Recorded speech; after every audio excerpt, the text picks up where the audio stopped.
تمام تعریفیں حمد و ثنا اللہ تعالی جل مجدہ الکریم کے لیے، ہر قسم کے درود و سلام نبی رحمت، نور مجسم، شفیع معظم احمد مجتبیٰ جناب حضرت محمد مصطفیٰ صلی اللہ تعالی علیہ وسلم کی ذات والا صفات کے لیے حمد و صلات کے بعد امیر المومنین، خلیفۃ المسلمین، خلیفہ اول بلا فصل حضرت سیدنا ابو بکر صدیق رضی اللہ تعالیٰ عنہ کی سیرت پر، آپ کے فضائل اور کمالات پر چند باتیں۔ قرآن مجید فرقان حمید میں اللہ کریم نے فرمایا والذی جاء بالصدق وصدق بہ، فرمایا وہ جو سچ لے کر تشریف لائے اور وہ جنہوں نے اس سچ کی تصدیق کی، اولئک ھم المتقون، یہی اللہ سے ڈرنے والے ہیں۔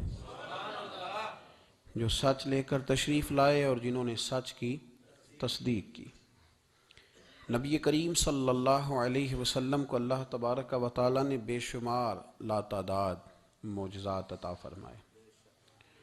حضور کو اللہ تبارک و تعالیٰ نے بے شمار کمالات سے نوازا۔ حضرت عبداللہ بن رواحہ رضی اللہ تعالیٰ عنہ فرمایا کرتے تھے کہ حضور صلی اللہ علیہ وسلم کوئی معجزہ بھی نہ دکھاتے تو حضور علیہ السلام کا چہرہ ہی ایسا تھا کہ لوگوں نے دیکھتے جانا تھا اور کلمہ پڑھتے جانا تھا۔ نبی پاک صلی اللہ علیہ وسلم کو اللہ نے بڑے کمالات دیے۔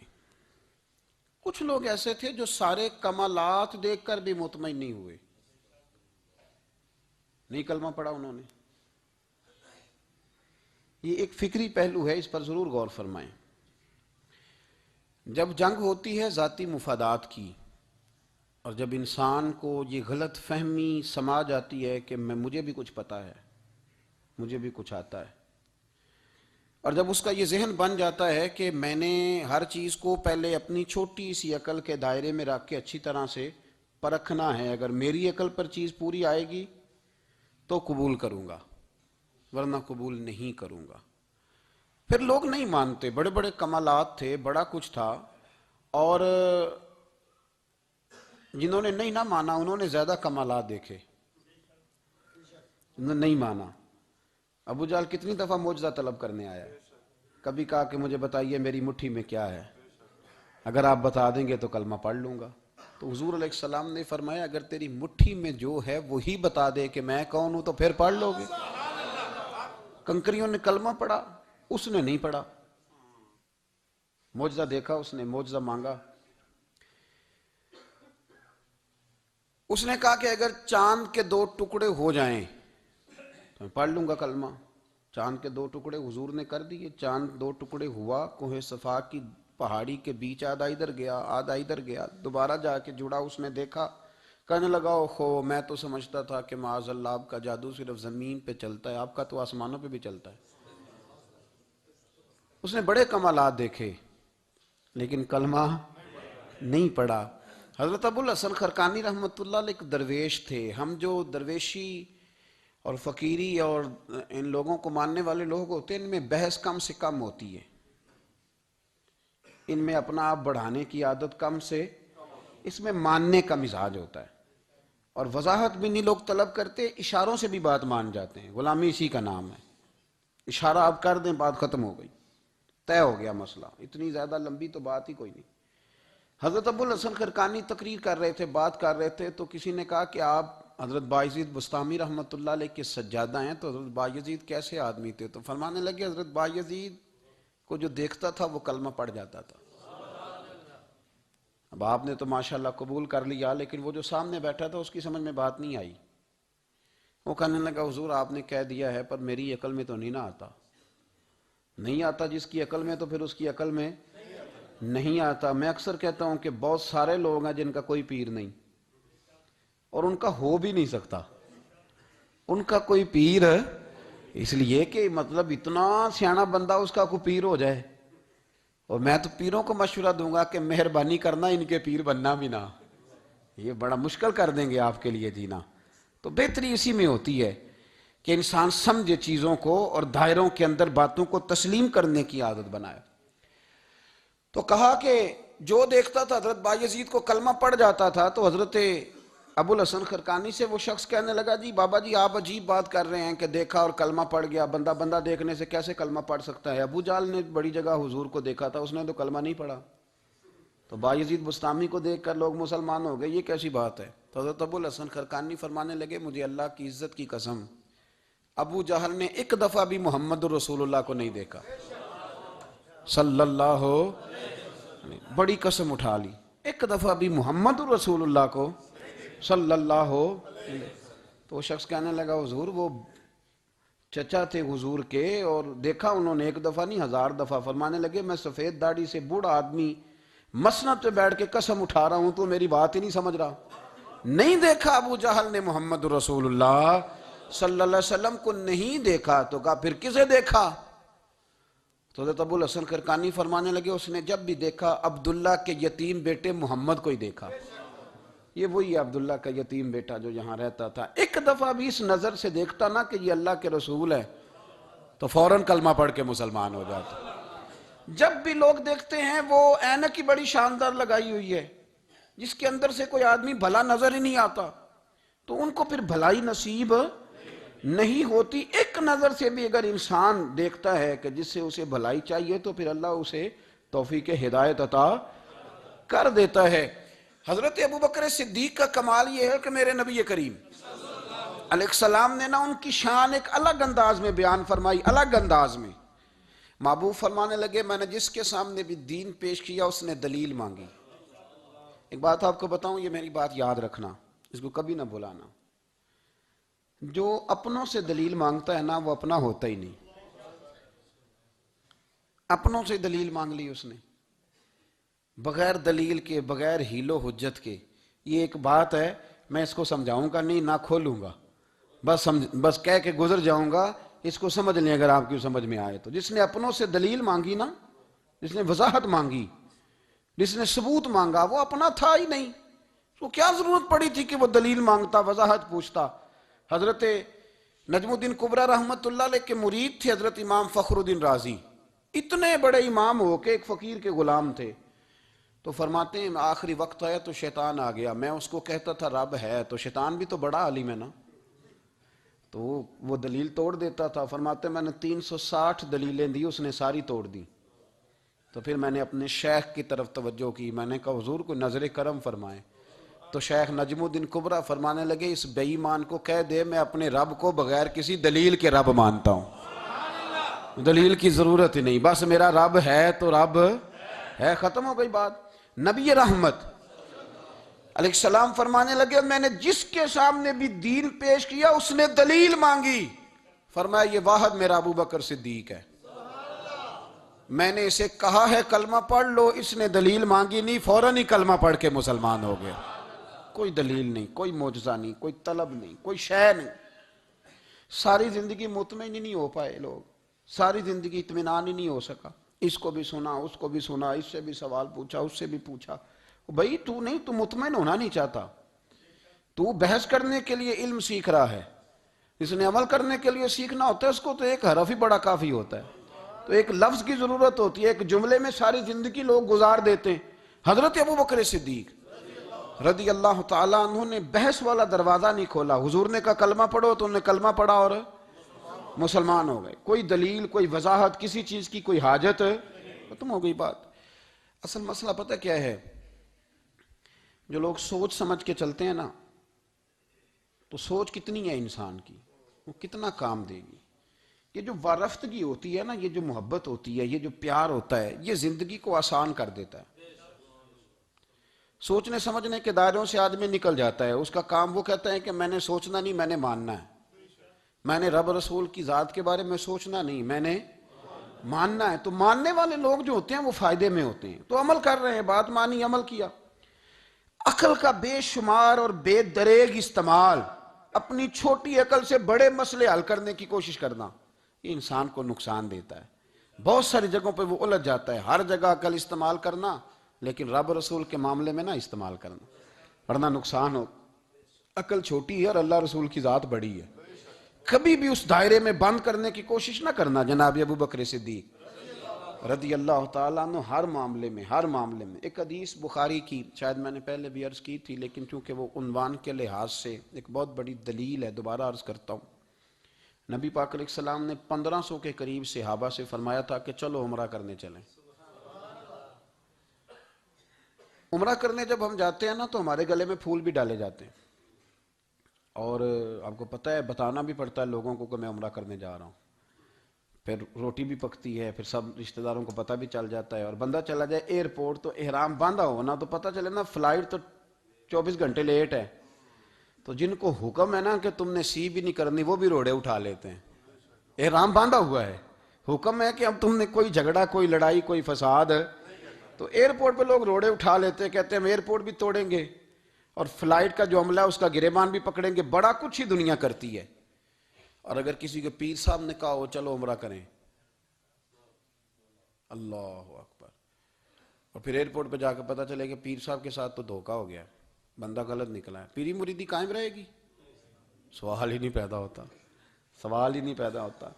میرے ساتھ ایک سنگی نے ایک دفعہ بات کی، کہنے لگا جی پیر صاحب کامل نہیں، میں نے کہا کیا غلطی ان میں پائی جاتی ہے؟ کہتے میں انہوں نے پوچھ کے باہر دے پیسے جمع کرائے سن تو میرا کام نہیں بنیا۔ میں کہ تو پیر پڑھ لیا، تیرے تو کوئی نجومی پڑھنا چاہیے سی، وہ نجومی ہونا چاہیے تھا تیرے لیے تاکہ وہ اچھی طرح غور کرتا ہے۔ جی آپ کو پتہ ہے نا اہل سنت میں کتابیں بھی نکلتی ہیں، کئی لوگ کہتے ہیں جی کوئی کتاب کٹ کے دسو، میں کیوں کسی لکھی نہیں تو کٹیے کی تو وہ کون سی کتاب ہے جو آپ کہہ رہے ہیں نکالیں اور ذرا بتائیں کہ فلانا کام میرے لیے ٹھیک رہے گا کہ نہیں۔ ایک استخارہ ہے دین میں، اور استخارے کا بھی بابت معاملہ یہ ہے کہ آپ نے استخارہ کر لیا، اس کے بعد بھی آپ حتمی فیصلہ نہیں کریں گے۔ بزرگ کہتے ہیں کہ استخارہ کر کے بھی یہ کہو کہ جی میری سمجھ میں یہ آیا ہے، باقی حقیقتوں کا علم اللہ جانے، اللہ کا رسول جانے صلی اللہ علیہ وسلم، حقیقتوں وہی جانتے ہیں۔ تو الجھے نہیں زندگی میں۔ 1500 کے قریب صحابہ تھے، حضور نے فرمایا احرام باندھو بھائی، عمرہ کرنا ہے۔ حدیبیہ کے مقام پہ گئے تو قریش مکہ نے روک لیا، نہیں کرنے دیں گے۔ جب بات بہت آگے بڑھی تو پھر شرطیں لکھی گئیں، شرطیں بڑی سخت ہیں کہ جو مسلمان مکے سے مدینے آئے گا مدینے والے واپس کریں گے، اور اگر کوئی مسلمان مدینے سے مکے چلا گیا تو مکے والے واپس نہیں کریں گے، ہم ان کے لوگ دیں گے، وہ ہمارا بندہ دیں گے نہیں۔ یہ شرطیں تھی، صحابہ پریشان تھے۔ اب جب شرطیں طے ہو گئیں، شرطیں بھی سخت ہیں، نبی کریم علیہ السلام نے فرمایا بھی احرام کھول دو، فلائٹ کل نہیں جانی، پرسوں نہیں جانی، یعنی ہم اس سفر میں عمرہ کار ہی نہیں رہے، احرام کھول دو۔ تو امام زرقانی کہتے ہیں سب لوگ پریشان تھے، سب سے پہلے حضرت ابو بکر صدیق اٹھے، سب سے پہلے اٹھے، اٹھ کے احرام کھولا۔ ایک شخص نے کہا آپ کو بڑی جلدی ہے، تو آپ فرمانے لگے جلدی والی بات ہی کوئی نہیں، حضور کے کہنے پر باندھا تھا، نبی پاک کے کہنے پر کھول دیا ہے، ختم ہو گئی بات۔ حضور نے فرمایا باندھ لو تو ہم نے باندھ لیا، حضور نے کہا کھول دو تو ہم نے کھول دی، جلدی والی کیا بات ہوئی؟ صحیح بخاری کے لفظ ہیں، حضرت عمر کہتے ہیں کہ میری سمجھ میں بات نہیں آتی تھی، دب کے صلح کیوں کریں، ہم تو 313 تھے تو ہم نے بدر میں ان کو بھگا دیا تھا، اب تو ہم 1500 ہیں، تو ہم ان سے قتال کریں گے، لڑائی کریں گے، جنگ ہوگی۔ حضرت عمر فاروق رضی اللہ تعالیٰ عنہ فرماتے ہیں حضور نے شرطیں طے کر لیں، بات لکھی گئی، میں نبی پاک کے حجرے میں داخل ہوا، خیمہ لگا ہوا تھا، میں نے جاتے ہی اپنے جذبہ جہاد کا اظہار کیا اور بڑے جلال میں یا رسول اللہ آپ سچے رسول ہیں؟ بالکل سچا ہوں، قرآن سچا ہے، بالکل سچا ہے، اسلام سچا ہے، بالکل سچا ہے، حضور ہم دب کے صلح کیوں کریں؟ تو نبی کریم علیہ السلام نے فرمایا عمر تجھے تیری ماں روئے، میں اللہ کا رسول ہوں، میں وہی کہتا ہوں جو میرا رب مجھے حکم ارشاد فرماتا ہے۔ کہتے میں نے فوراً عرض کی یا رسول اللہ صلی اللہ علیہ وسلم آپ نے فرمایا نہیں تھا کہ عمرہ کریں گے؟ تو حضور نے فرمایا کہا تو عمرہ کریں گے، یہ تو نہیں کہا تھا کہ اسی سال ہی کریں گے، کریں گے تو کریں گے۔ جناب عمر کہتے ہیں میں واپس تو آ گیا پر وہ میرے اندر جو جذبہ جہاد تھا ابھی ٹھنڈا نہیں ہوا۔ چند قدموں کے فاصلے پہ ابو بکر صدیق کا خیمہ تھا، کہتے میں ان کے خیمے میں جھک گیا، وہی سوال میں نے دہرائے، وہی میں نے کہا عمر ابو بکر یہ سچے رسول ہیں؟ کہا بالکل سچے ہیں، قرآن سچا ہے، سچا ہے، اسلام سچا ہے، سچا ہے، تو پھر ہم دب کے صلح کیوں کریں؟ جناب عمر فرماتے ہیں میں قربان جاؤں ابو بکر کے لفظوں میں بھی فرق کوئی نہیں آیا، حروف بھی اتنے ہی جتنے نبی کریم نے ادا کیے تھے۔ حضرت ابو بکر فرمانے لگے عمر تجھے تیری ماں روئے، وہ اللہ کے رسول ہیں، مرضی سے بات نہیں کرتے، وہی کہتے ہیں جو رب انہیں حکم ارشاد فرماتا ہے، بئی نہیں وہی لفظ فرماتے میں نے فوراً کہا، میں نے کہا ابو بکر حضور نے فرمایا نہیں تھا کہ عمرہ کریں گے؟ تو کہتے ہیں وہی لفظ، وہی حرف، وہی انداز، وہی طریقہ، وہی سلیقہ، وہی انداز تکلم، بالکل حضور کی اتباع میں اسی انداز میں فرمانے لگے عمر حضور نے فرمایا تھا عمرہ کریں گے، یہ تو نہیں فرمایا تھا کہ اسی سال ہی کریں گے، کریں گے تو انشاءاللہ کریں گے۔ فرماتے ہیں میں واپس آ کے بیٹھا تو حضرت عمر کہتے ہیں جب میرا غصہ اترا نا تو پھر میرے اندر سے آواز آئی کہ عمر ذرا غور تو کر، تو ابو بکر کے ایمان تک کبھی نہیں پہنچ سکتا، اس تک تیری رسائی نہیں ہو سکتی۔ میرے بھائی اتنی بحثیں ہیں ہمارے زمانے میں، اتنا الجھاؤ ہے، اتنا الجھاؤ ہے، یعنی ہر بندہ رائے کا اظہار کرنا ضروری سمجھتا ہے، ہر بندہ کہتا ہے جی میرے خیال میں، ہر بندہ کہتا ہے جی میرا ذہن یہ ہے، بلکہ کچھ تو کہتے ہیں میں اندر کی خبر نہ دوں آپ کو، یعنی اب پتہ نہیں اس کے پاس اندر کی خبریں کیسے آئی ہیں، وہ سمجھ میں نہیں آتی بات۔ کچھ لوگ کہتے ہیں 35-40 سال ہو گئے جی علماء کو سن رہا ہوں، تو میں کہتا ہوں کہ میرا تو خیال ہے کہ 35 دن بھی بندہ کسی کو سن لے تو سیاںا ہو جاتا ہے، تو 35 سال سے اگر آپ کی سمجھ میں نہیں آئے تو پھر زمین ہی بنجر ہے، پھر مہربانی کریں یہ ٹائلیں اکھیڑ کے نا تو نیچے سے کچی زمین نکالیں تاکہ کوئی بات سمجھ میں آئے۔ اگر 40 سال ہو گئے، 40 سال، میں ایک اجتماع میں حاضر تھا، ابھی بھی میں عرض کر رہا تھا، تو وہ صاحب مجھے کہنے لگے کہ حضرت صاحب میں نے نا فلاں عالم کو بھی بلایا، فلاں کو بھی بلایا، فلاں کو بھی بلایا، فلاں کو بھی بلایا، اب آپ کو بلایا ہے، تو اس طرح کر کے میرے ساتھ رویے ہیں، بڑا الحمدللہ پیار ہے۔ تو میں نے ان سے پوچھا آپ نماز پڑھتے ہیں؟ انہوں نے لگا نہیں، کچھ اور باتیں پوچھی تو جواب نفی میں آیا، تو میں نے کہا کہ اب آپ نے مہربانی کرنی ہے اتنے علماء کا نام نہیں لینا، کیونکہ پھر تو بزرگوں کے بارے میں لوگ شک کریں گے کہ انہوں نے اس کو دیا کیا ہے۔ تو ایک بزرگ کی بات سنتے ہیں تو کئی دنوں تک وہی ہمیں بڑا تر و تازہ رکھتی ہے، اور آپ کو اتنے عرصہ ہو گیا تو آپ نے حاصل کیا کیا ہے؟ صرف باتوں کا گورکھ دھندا، لفظوں کا ہیر پھیر، جملوں کا الٹ پلٹ کرنا، یہ زندگی ہے؟ یہ زندگی ہے صرف باتیں کیلو کال سن لی آ گئے؟ نہ اسے ذرا آگے نکلیں، عمل کب کرنا ہے میرے بھائی؟ یہ بحثیں، یہ ابحاث، یہ لمبے چوڑے معاملات، یہ طے، بزرگوں میں نا ایک صنف ہے مرید ہونا اور ایک ہوتا ہے طالب ہونا، یہ دو باتیں، یعنی آپ کہیں گئے اس کے مرید ہو گئے تو پھر کسی اور جگہ کسی بزرگ سے نسبت ہوئی تو وہاں آپ طالب۔ میرے پاس کچھ لوگ آتے ہیں کہتے ہیں آپ طالب کر لیں، تو میں کہتا ہوں آپ مہربانی کریں ایک کی نوکری کریں، وہ بڑی مشکل ہے تو جگہ جگہ پہ جانے کی کیا ضرورت ہے؟ مطلب میں انکار نہیں کرتا کسی ایسی چیز کا جس کو بزرگوں نے رائج کیا، لیکن سمجھے نا، مطلب ایک کی بات پوری سنی نہیں گئی ہم سے، آپ خیر کی بات ہر جگہ سے سنیں، ہر جگہ سے، لیکن یہ صرف وہ تعلق بنانے کی کوشش کرنا کہ جس سے تھوڑا سا رابطہ بن جائے، جس سے تھوڑا سا تعلق بن جائے، جس سے تھوڑا سا نا پتہ چل جائے، اس سے نکلیں، سیکھنے کا ماحول بنائیں۔ اتنی عقل کے گھوڑے نہ دوڑائیں کہ عقل بھی بیچاری تھاکی جائے اور کوئی چیز ہاتھ بھی نہ آئے، کچھ کریں، عمل کریں۔ لیکن ایک جگہ پہ میں حاضر تھا تو وہاں دستار فضیلت کا جلسہ تھا، تو ایک مولانا نے تقریر کی، جس طرح تاجر کہہ لیتا ہے نا جی میں الحمدللہ اگر کمائی کرتا ہوں تو غریبوں کو بھی دیتا ہوں، سمجھا لیا نا اپنے آپ کو۔ رشوت لینے والے نے بھی ایک دلیل گاڑ لیا، وہ کہتا ہے میں امیروں سے نہیں، میں غریبوں سے نہیں لیتا، تو امیروں کا حساب لینے کی ڈیوٹی اللہ نے آپ کی لگائی ہے کہ آپ حساب کریں امیروں کا کہ وہ کیا کر رہے ہیں۔ یہ ہم نے نا یہ دلیلیں گاڑ لی ہیں، یہ ہم نے دلیل گھاڑ لی ہے کہ وہی اپنے آپ کو مطمئن کرنے کے لیے۔ میں حاضر تھا تو ایک مولانا تقریر کی جی عالم ساری رات، یہ صرف علماء کی بات نہیں، ہر طبقے نے اپنے بارے میں اس طرح کی چیزیں یاد کر لی ہیں، ہم نے رٹ لی ہیں۔ جیسے خامد نے یاد کر لیا ہے کہ کسی غیر کے لیے سجدہ جائز ہوتا تو اللہ عورت کو حکم دیتا، نبی پاک حکم دیتے کہ وہ خامد کو سجدہ کرے، تو بی بی نے بھی یاد کر لیا ہے کہ حضور نے فرمایا تم میں سب سے بہتر وہ ہے جو بیوی کے حق میں بہتر ہے۔ سب نے اپنی اپنی مرضی کی چیزیں، دوسری کی مرضی کی چیز کسی نے یاد نہیں کی، سب نے اپنی اپنی مرضی کی چیزیں یاد کر لی۔ تو مولانا تقریر کر رہے تھے، کہنے لگے جی حضور نے فرمایا ہے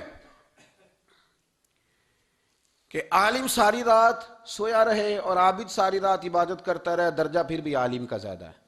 پھر دوسرے آئے انہوں نے بھی اسی حدیث پہ بات کی، تیسرے آئے تو انہوں نے بھی اسی حدیث پہ بات کی، تو میرا نمبر آیا تو میں نے کہا جی یہ جو حدیث آپ سنا رہے ہیں نا، یہ حدیث بالکل ٹھیک ہے، بالکل ٹھیک ہے کہ عالم ساری رات عشاء پڑھ کے سوئے، فجر کے وقت اٹھ کے فجر پڑھے، اور عابد ساری رات نماز پڑھے، تو درجہ پھر بھی عالم کا زیادہ ہے. بالکل ایسے ہی ہے. بلکہ ایک حدیث میں تو یہ ہے کہ 70 عابد بھی عبادت کریں اور عالم سویا رہے تو ان 70 سے سونے والے عالم کا درجہ.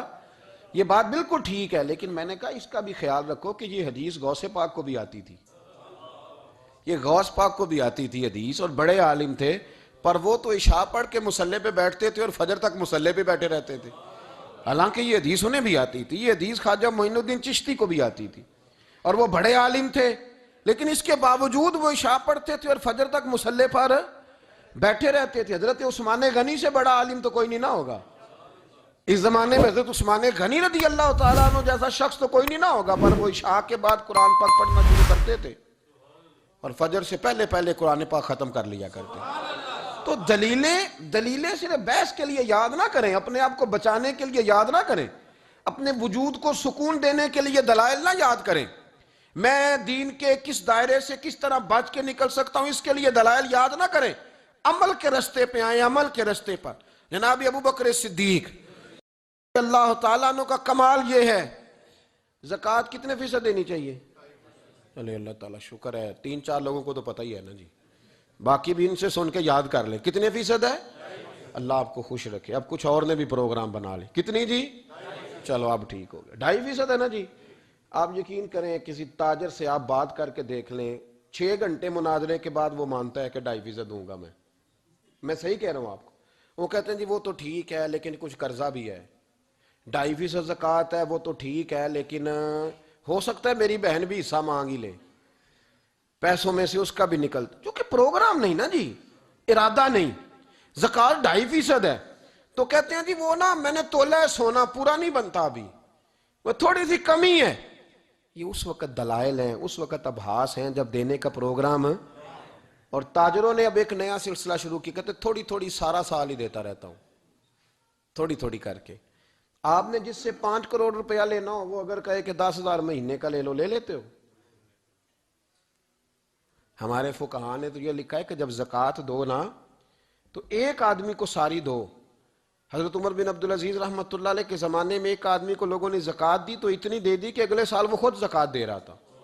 بہت بڑا کاروبار اس نے سٹارٹ کر لیا تھا. معیار نہیں ہے نا جی تھوڑی تھوڑی دیتا رہتا ہوں. کئی لوگ ایسا کرتے ہیں کہ دکان میں جو پرانی چیزیں ہوتی ہیں وہ زکوٰۃ کے دور پہ دینی شروع کر دیتے، جو مال نہیں بیک رہا اس کو زکوٰۃ بنا دو.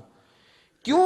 دینے کا پروگرام نہیں. حضرت ابو بکر صدیق رضی اللہ، ذرا زندگی دیکھو. کہتے ہیں جس دن کلمہ پڑھا 40,000 دینار تھے، اور کلمہ پڑھے ابھی مجھے چند مہینے گزرے تھے، سارے مصطفیٰ کے قدموں پہ قربان کر دیے.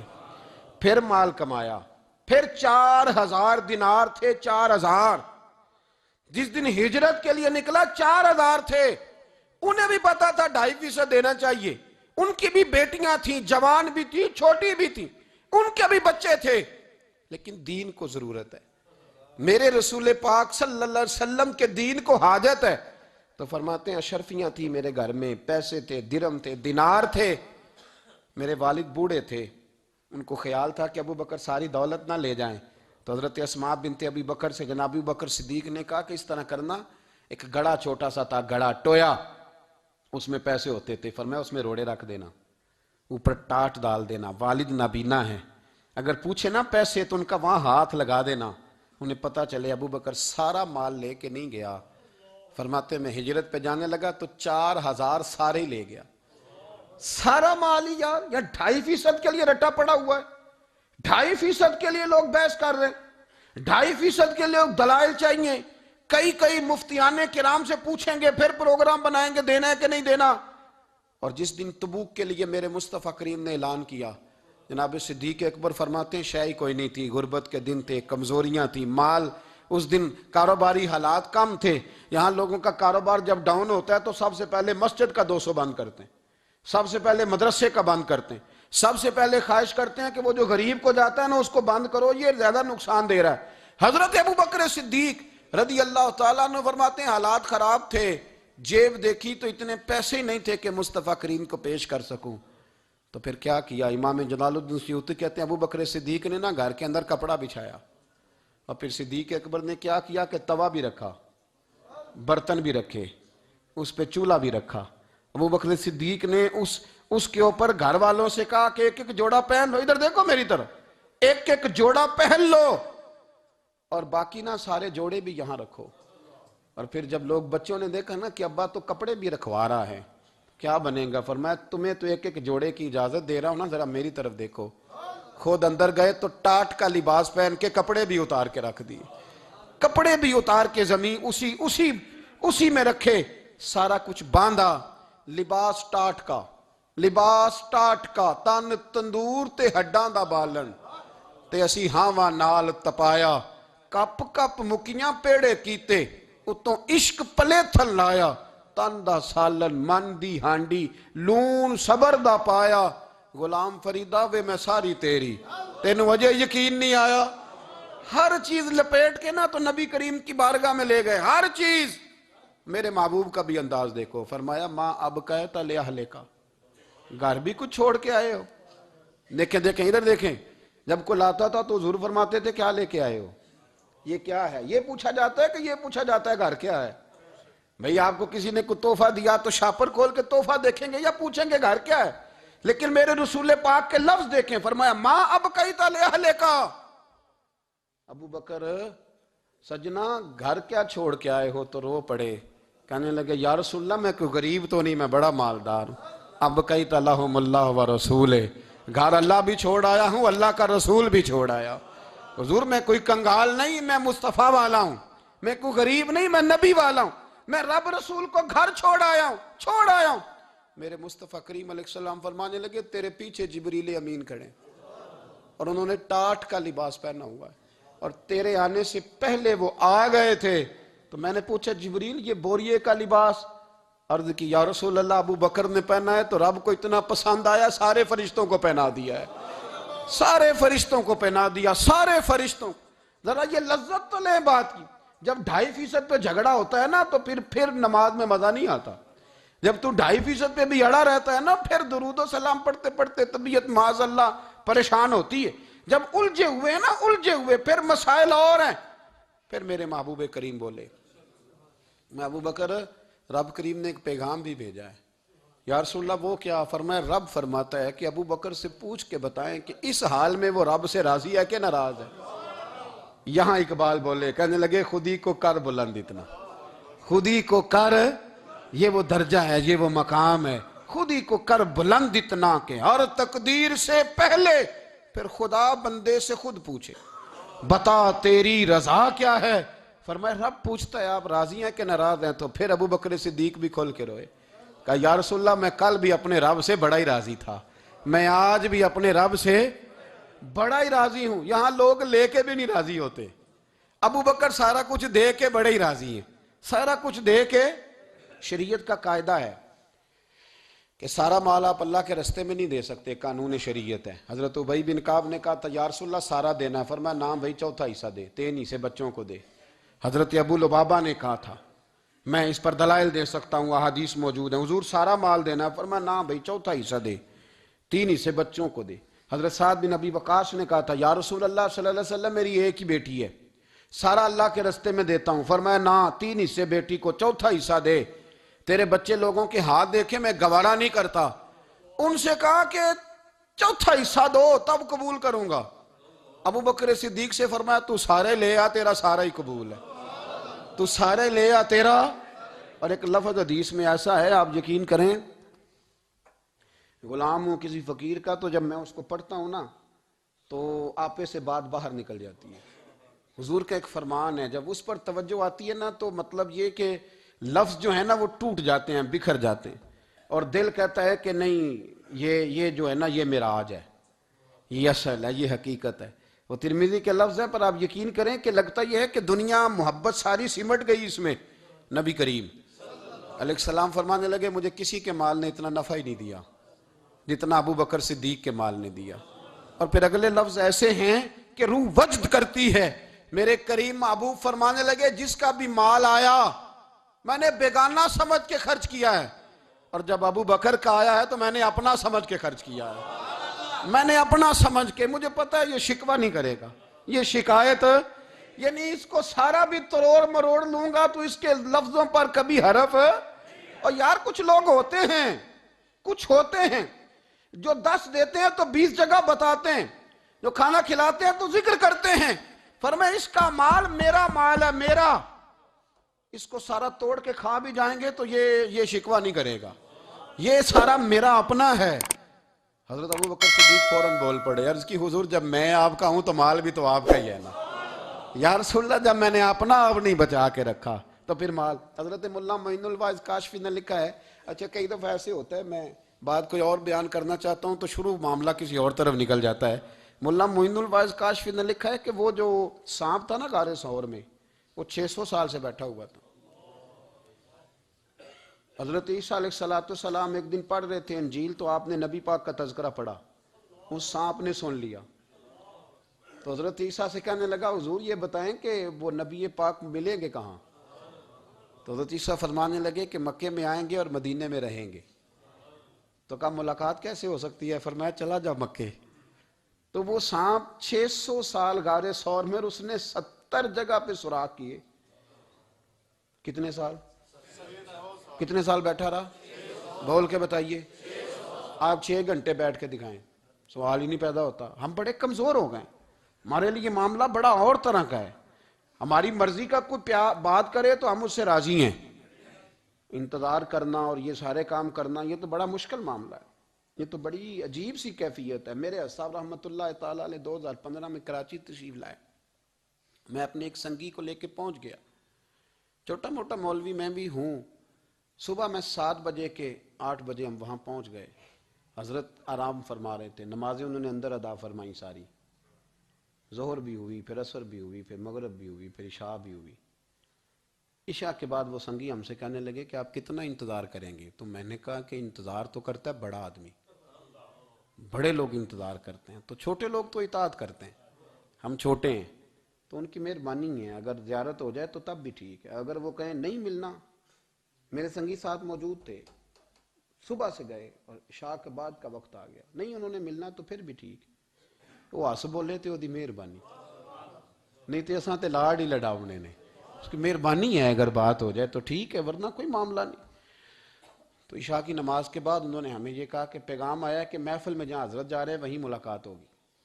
تو ہم نے کہا یہ بھی بڑی نعمت ہے، جلوہ دیکھنا بھی بہت بڑی سعادت ہے، اس لیے کہ ہمیں پتہ ہے کہ وہ کیفیت کیا ہے، وہ رنگ کیا ہے، ان کا انداز کیا ہے۔ پیچھے جا کے بیٹھ گئے تو پھر ان کا حکم آیا کہ اس کو ذرا آگے آئے۔ جب میں اسٹیج پہ گیا تو فرمانے لگے مجھے سویرے ہی پتا تھا آپ آ گئے، کوئی عرض نہیں، اتنا کوئی انتظار تو بندہ کر ہی لیتا ہے۔ اب یقین کریں وہ دن کی جو لذت ہے نا وہ آج تک گئی نہیں طبیعت سے، وہ سرور گیا نہیں۔ کبھی کبھی سوچتا ہوں کہ اس سے ڈبل بھی انتظار کبھی ہو جائے، پر ایک دفعہ زیارت پھر نصیب ہو جائے، کبھی کبھی یہ سوچتا ہوں۔ 600 سال وہ سانپ بیٹھا رہا، 600 سال، 600 سال، اور 70 اس نے سوراخ کیے غار ثور میں، لیکن وہ بھی عاشق تھا نا۔ اور یہاں معاملہ یہ تھا کہ ابوبکر صدیق دعا مانگ کے گئے تھے کہ میں نے کسی کو موقع نہیں دینا، ایک میں ہوں گا دوسرا میرا یار ہوگا۔ وہ غار ثور کی تو لذت یہ والی تھی، ایک میں ایک میرے محبوب۔ اس نے 70 سوراخ کیے ہوئے تھے، جناب ابوبکر صدیق نے کہا حضور آپ ٹھہریں، میں ذرا بھی آیا صفائی کر کے۔ تو نبی کریم علیہ السلام رکے تو حضرت ابوبکر صدیق نے کہیں پگڑی پھاڑ کے رکھی، کہیں چادر پھاڑ کے رکھی، اتنے سوراخ بند کیے تو جو ایک رہ گیا وہاں ایڑی رکھ دی۔ تو اب وہ سانپ بھی شکوہ کرنے لگا کہ یار تو بھی کوئی نرالا ہی عاشق ہے کہ میں نے تو کسر ہی کوئی نہیں چھوڑی تھی، 70 سوراخ کیے تھے اور تو نے بھی کمال ہی کر دی ہے، یہ سارے ہی بند کر دیے، جو بچ گیا اس پہ ایڑی رکھ دی۔ اس نے پتہ نہیں کتنے ڈنگ مارے۔ سانپ کا جب ڈنگ لگتا ہے تو وجود میں بہت زیادہ گرمی پیدا ہوتی ہے، گرمی۔ حضرت ابوبکر صدیق کے بارے میں ہمارے شارحین نے لکھا روئے نہیں، وجود اتنا گرم ہوا کہ آنسو ٹپک پڑے۔ نبی کریم صلی اللہ علیہ وسلم نے فرمایا ہٹا نا ذرا پیر، پھر انہوں نے ہٹایا تو میرے مصطفیٰ میں لعاب دہن لگایا۔ مولانا معین الواعظ کاشفی رحمۃ اللہ علیہ فرماتے ہیں کہ جب انہوں نے قدم ہٹایا نا تو پھر وہ سانپ باہر نکلا، اپنا سر نکالا اور کھڑا ہو کے حضور کا دیدار کرنے لگا۔ تو نبی کریم نے فرمایا تیرا کام ہو گیا، اب تو جا، مجھے اور ابو بکر کو رہنے دے۔ وہ نکل گیا۔ یہ کیفیات ہے، یہ محبت ہے، یہ وارفتگی ہے، یہ سوز ہے، یہ درد ہے۔ یارو یہ میں کہا کرتا ہوں کہ یہ چیز جینے کا بھی مزہ دیتی ہے، مرنے کا بھی مزہ آتا ہے، مرنے کا بھی مزہ، سرور آتا ہے انسان اس میں جب یہ کیفیات شامل ہوتی ہے نا، رنگ اور ہوتا ہے، درد اور ہوتا ہے، ذائقہ اور ہوتا ہے، کیفیت اور ہوتی ہے۔ پھر کوئی شوق نہیں رہتا اعلیٰ کپڑوں کا، بڑی گاڑی کا، لمبے چوڑے معاملات کا. پھر تو انسان ڈھونڈتا پھرتا ہے کوئی مجھے محبوب کی بات سنائے، کوئی اس کی شان میں کوئی شعر سنائے، کوئی اس کا ذکر سنائے، کوئی مل جائے نا کبھی کہ میرے تار چھیڑ دے، کوئی ملے، کوئی بات کرے، کوئی ذکر کرے.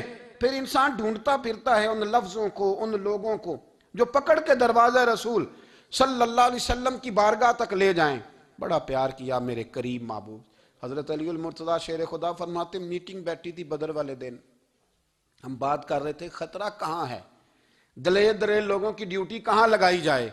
شیر خدا بھی چاہ رہے تھے کہ میں وہاں ڈیوٹی دوں گا، تو کہتے ہیں سمجھ آئی کہ سب سے زیادہ خطرہ نبی کریم علیہ السلام کے عریش مبارک کا ہوگا، حضور کے خیمے کو، چھپر مبارک کو. قریش مکہ سب سے زیادہ حملے وہاں کریں گے جہاں حضور ٹھہرے ہوں گے. طے ہو رہا تھا کس کی ڈیوٹی لگائیں، کس کو وہاں ذمہ داری سونپیں. کہتے ہیں ہم بات کر رہے تھے اور میں تیار تھا وہاں جانے کو، اچانک ابو بکر صدیق آ گئے. کیا باتیں ہو رہی ہیں؟ تو ہم نے کہا جناب ہم پروگرام بنا رہے ہیں کہ وہاں ڈیوٹی کس نے کرنی ہے. تو فرمانے لگے یہ کرنے والی بات ہی کوئی نہیں، میں نے تو عرض کر بھی دیا ہے نبی پاک کی بارگاہ میں کہ یا رسول اللہ یہاں ڈیوٹی میں ہی کروں گا. تو حضرت ابو دردہ رضی اللہ تعالیٰ عنہ عرض کرنے لگے حضرت ابو بکر صدیق سے کہ حضور آپ کے ساتھ کون ڈیوٹی کرے گا؟ فرمانے لگے کسی کی بھی ضرورت نہیں، کوئی ماں نے لال جنا ہی نہیں، کوئی جنا ہی نہیں ماں نے لال جو ابو بکر کے ہوتے ہوئے نبی پاک تک پہنچ جائے، کسی کی جرت ہی نہیں. میں اکیلا کافی ہوں مصطفیٰ کریم کے خیمے کا پہرا دینے کے لیے. یہ اعزاز، یہ شان، یہ لطافت. اور میرے نبی کریم علیہ السلام نے بھی پھر حضرت ابو بکر کو چاہا تو کمال ہی کر دیا، چاہا تو کمال ہی کر دی، کمال ہو گئی. حضرت ابو دردہ کہتے ایک دن حضور علیہ السلام نے مجھے فرمایا ابو دردہ یہ تو نے آج کیا کیا ہے؟ حضور کیا ہوا؟ فرمایا آج تو گلی میں چل رہا تھا اور ابو بکر صدیق کے آگے آگے چل رہا تھا، گلی میں ابو بکر کے آگے آگے چل رہا تھا. یا رسول اللہ صلی اللہ علیہ وسلم کیا ہوا؟ فرمایا نہ کسی پہ سورج طلوع ہوا نہ غروب ہوا جو میرے ابو بکر سے افضل ہو. خبردار اس کے آگے نہیں چلنا، ابو بکر صدیق کو کمر نہ ہونا چاہیے. شاہ ولی اللہ صاحب نے ایک بات لکھی ہے، بڑی نرالی ہے، وہ بھی بڑی نرالی. مثل تعویذ ہوتے ہیں نا کچھ لوگ، جب بھی ملتے ہیں شفا ہوتی ہے. بڑی شاندار عجیب بات لکھی ہے. حضور صلی اللہ علیہ وسلم نے ایک دن فرمایا کہ وقفے سے ملا کرو محبت بڑھتی ہے. یہ حضور کا فرمان ہے، وقفے سے ملا کرو محبت بڑھتی ہے. قدر کھو دیتا ہے نا ہر روز کا آنا جانا، اور بڑی دلچسپ ہوتی ہیں بے ترتیب ملاقاتیں. تو کہا کہ وقفے سے ملا کرو. حضرت ابو ہریرہ بھی تھے، دیگر لوگ بھی تھے، حضور نے فرما دیا. حضرت ابو بکر صدیق بھی سن رہے تھے. زور کی نماز پڑھی گھر چلے گئے، عصر پڑھی تو گھر چلے گئے، مغرب پڑھی تو گھر چلے گئے. حضرت انس بن مالک رضی اللہ تعالیٰ عنہ کہتے ہیں 3 دفعہ حضور نے پوچھا ابو بکر نہیں آئے؟ ابو بکر نہیں آئے؟ ابو بکر نے کہتے 3 دفعہ پوچھا تو میں پھر پہنچ گیا. میں نے کہا ابو بکر 3 دفعہ حضور نے پوچھ لیا کہ ابو بکر نہیں آئے، ابو بکر نہیں آئے. تو جناب صدیق اکبر دوڑے حضور حکم. فرمایا کہاں تھے صبح سے؟ عرض کی یا رسول اللہ آپ نے تو فرمایا تھا وقفے سے ملا کرو محبت بڑھتی ہے. تو محبوب فرمانے لگے تمہیں تھوڑی کہا تھا، تمہیں تھوڑی کہا تھا. تو نہ جایا کر یار، تو رہا کر. تو رہتا ہے تو دل جمع رہتا ہے، تو یہاں موجود ہوتا ہے تو دل. اب یقین کریں کچھ لوگ ایسے ہوتے ہیں جن کے بارے میں دل کرتا ہے انہیں بندہ خرید کے پاس رکھ لے، ان کو خرید لے، یہ یہیں رہیں، یہ جائیں نہ. اس لیے کہ ان کا لب و لہجہ اور ہوتا ہے، ان کا طرز حیات اور ہوتا ہے، طرز غلامی اور ہوتا ہے، طرز فرما برداری اور ہوتا ہے، انداز اور ہوتا ہے. فرمایا تو نہ جایا کر، یہی رہا کر. اور میرے محبوب نے فرمایا ابو بکر تو صرف میرا غار میں ہی ساتھی نہیں، قیامت میں جب میں حوض کوثر تقسیم کروں گا تب بھی تو میرے پاس ہی بیٹھا ہوگا. قیامت کے دن حوض کوثر کی تقسیم میں بھی تو میرے ساتھ ہی ہوگا میرے نبی کریم علیہ السلام. اور ایک بات اور سن لے جاتے جاتے، کچھ لوگ ساتھ بڑا رہتے ہیں پر بات کم کم مانتے ہیں. کہتے ہیں میں جھاڑو جو دیتا ہوں آستانے پہ، مجھے وظیفہ پڑھنے کی کیا ضرورت؟ میں وہاں ہر وقت حاضر جو رہتا ہوں، مجھے کیا ضرورت ہے شجرہ پڑھنے کی؟ مجھے کیا ضرورت ہے ان کی بات سننے کی؟ میں وہاں رہتا جو ہوں، اتنا ہی کافی ہے. حضرت ابو بکر صدیق نے نوکری بھی کھول کے کی اور نبی پاک کی بات بھی کھول کے مانی، کھول کے مانی. جو حضور نے کہہ دیا انہوں نے کر دیا. یہاں تو لوگ سوچتے ہیں نا، سمجھتے ہیں، غور کرتے ہیں، کہتے ہیں میں وہیں ہوتا ہوں، میرے پاس نسبت ہے، وہی کافی ہے. مجمع لگا ہے صحابہ کا، نبی پاک علیہ السلام نے فرمایا ابھی آج روزہ کس نے رکھا ہے؟ سب چپ کر گئے. حضور نے دوبارہ پوچھا تو جناب صدیق اکبر بولے، عرض کی حضور آپ حکم نہ دیتے تو میں نہ بتاتا، یہ اللہ نے آج مجھے توفیق عطا فرمائی۔ تو حضور علیہ السلام نے فرمایا آج جنازے میں کس نے شرکت کی؟ لوگ خاموش ہو گئے۔ تو حضور علیہ السلام نے دوبارہ پوچھا، عرض کی حضور آپ حکم نہ دیتے تو نہ بتاتا، یہ اللہ نے توفیق مجھے عطا فرمائی۔ فرمایا آج کس نے مسکین کو کھانا کھلایا ہے؟ عرض کی یا رسول اللہ صلی اللہ علیہ وسلم حکم نہ دیتے تو نہ بتاتا، یہ اللہ نے مجھے توفیق عطا فرمائی۔ فرمایا کس نے آج لوگوں کو دین کی دعوت دی، اسلام کی طرف بلایا، پیغام دیا، کون ہے؟ عرض کی حضور اگر آپ حکم نہ دیتے تو میں نہ بتاتا، یہ بھی خدمت اللہ نے مجھے عطا فرمائی ہے۔ تو نبی کریم علیہ السلام نے فرمایا ابو بکر سن، قیامت کے دن ایک دروازہ جنت میں ایسا ہوگا جہاں سے صرف روزے دار گزریں گے، ایک ایسا ہوگا جس سے صرف نمازی گزریں گے، ایک ایسا ہوگا جس سے صرف حاجی گزریں گے، ایک سے سخاوت کرنے والے گزریں گے۔ لیکن جب تو آئے گا نا تو جنت کے ہر دروازے سے آواز آئے گی کہ ادھر سے داخل ہو جا، ادھر سے ہر دروازے سے آواز آئے گی، اس لیے کہ مجموعی طور پر عمل کیا زندگی میں، مجموعی طور پر، اور اپنے لب و لہن۔ اتنی نوکری کی حضرت صدیق اکبر نے، اتنی نوکری کی، کسی جگہ بھی کوئی دعویٰ نہیں۔ حضور نے بڑا فرمایا ہے کہ ابو بکر نے بڑی نیکیاں کی اسلام کے ساتھ، جناب صدیق اکبر کا کوئی دعویٰ نظر ہے؟ یہ وہ مزیدار شخص ہے جس نے کبھی حضور سے دعا کے لیے بھی نہیں کہا، دعا کی تکلیف بھی کبھی نہیں دی، گویا ہاتھ اٹھانے پڑیں گے، لفظ ادا کرنے پڑیں گے، یہ تکلیف بھی نہیں دی۔ علامہ یوسف نبہانی علیہ رحمہ نے لکھا ہے کہ ایک دن حضرت صدیق اکبر نے سیدہ عائشہ صدیقہ سے کہا جس دن حضور کا موڈ مبارک، طبیعت مبارک بڑی اچھی دیکھو نا تو میری بخشش کی دعا کرا دینا۔ سیدہ عائشہ صدیقہ سے کہا، کوئی لفظ نہیں ادا کی، لوگوں کو لاتے، حضرت عثمان غنی نے ان کی تبلیغ پہ کلمہ پڑھا، حضرت طلحہ نے، حضرت زبیر نے، ان لوگوں کو لاتے اور لا کے نا انہیں آگے بٹھاتے، خود پیچھے بیٹھ جاتے، پیچھے۔ میرے بھائی دعا کے لیے بھی کبھی نہیں کہا، یہ وہ وفا ہے جس وفا کا دنیا میں کہیں بھی کوئی جواب موجود ہے۔ اپنے آپ کو مرتب کریں۔ ہم لوگ بڑی بے ترتیب زندگی گزارتے ہیں، بڑی بے ترتیب زندگی گزارتے ہیں۔ وہ ڈنگ ٹپاؤ پالیسی ہے کہ آج تھوڑا بہت کر لیں، اپنے آپ کو راضی کر لیں، جس طرح بچے کہتے ہیں کہ چلو آج کسی طریقے چھٹی کر لیں، نہ آج کا دن تو گزرے، کل سکول کا ٹائم آئے گا تو دیکھی جائے گی۔ اس طرح نہ کریں، مرتب کریں اپنے آپ کو، اپنے آپ میں ترتیب دیں۔ ساری زندگی سامنے والے کی اخلاقیات ٹھیک کرتے اگر گزر جائے تو اپنا معاملہ رہ جاتا ہے۔ اچھی سوچ، اچھا رویہ، وفاداری والی زندگی۔ میں نے ایک جملہ کہا ہے، اگر آپ کی سمجھ میں آیا ہو، کہ اگر یہ عشق، یہ وارفتگی، یہ پیار، یہ وفا پیدا ہو تو جینے کا بھی مزہ آتا ہے اور مرنے کا بھی مزہ آتا ہے، پھر جینا مرنا بڑا لذت اور ذائقے والا ہو جاتا ہے۔ دعا ہے اللہ ہمیں ان کے فیض سے فیض یاب فرمائے۔ آخر دعوانا الحمدللہ۔